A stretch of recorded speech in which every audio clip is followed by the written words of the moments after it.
নমস্কাৰ। আমি অসম প্ৰদেশ কংগ্ৰেছ কমিটিৰ আজি সমগ্ৰ ৰাজ্য জুৰি ৰাইজৰ কংগ্ৰেছ, ৰাইজৰ পদূলিত ৰাইজৰ কংগ্ৰেছ যি কাৰ্যসূচী আজিৰ পৰা আৰম্ভ কৰিছে, সেই কাৰ্যসূচীৰ অংশ হিচাপে আজি মই আৰু মোৰ লগত আমাৰ দুগৰাকী জ্যেষ্ঠ কংগ্ৰেছ নেতা, ক্ৰমে আমাৰ বিধায়ক নুৰুল হুদা ডাঙৰীয়া আৰু প্ৰদেশ মহিলা কংগ্ৰেছৰ সভানেত্ৰী আমাৰ মীৰা বৰঠাকুৰ ডাঙৰীয়ানী, আমি এটা দল লৈ আজি আমি হাফলঙলৈ ওলাইছোঁ, ডিমা হাছাও জিলা। আৰু অহাকালিলৈ ডিমা হাছাও জিলাৰ পৰা আমি কাৰ্বি আংলং জিলা আৰু তাৰ পিছদিনা আমি পশ্চিম কাৰ্বি আংলং জিলাত আমি ৰাইজক লগ পাম।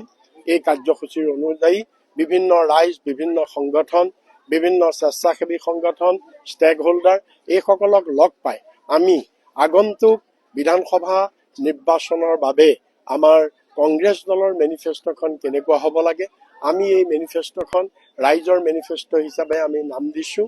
আৰু আমাৰ গোটেই প্ৰদেশ কংগ্ৰেছৰ আটাইকেইজন শীৰ্ষ নেতাই মোৰ দৰে 5টা গ্ৰুপত বিভক্ত হৈ আমি অসমৰ সকলোবিলাক জিলাৰ আমি ৰাইজৰ ওচৰলৈ গৈছোঁ, ৰাইজৰ পদূলিলৈ গৈছোঁ, ৰাইজৰ পদূলিত গৈ ৰাইজৰ মনোভাৱ বুজিছোঁ, ৰাইজৰ সমস্যাবিলাক, আৰু আটাইতকৈ ডাঙৰ কথা যিবিলাক অতি ক্ষুদ্ৰ ক্ষুদ্ৰ জনগোষ্ঠী বহুতৰ হয়তো দৃষ্টিত নপৰে, সেই জনগোষ্ঠীবিলাকৰো যিবিলাক সমস্যা, সেই সকলোবিলাক সমস্যা লৈ অসমৰ সকলো জাতি, ধৰ্ম, বৰ্ণ নিৰ্বিশেষে সকলো ৰাইজৰ আশা আকাংক্ষা যাতে আমি আমাৰ ৰাইজৰ যিখন মেনিফেষ্টো কংগ্ৰেছ দলৰ পিপুলছ মেনিফেষ্টো, ইয়াত যাতে আমি প্ৰতিফলিত কৰিব পাৰোঁ, সেই প্ৰয়াস লৈ আজি আমি আৰম্ভ কৰিছোঁ।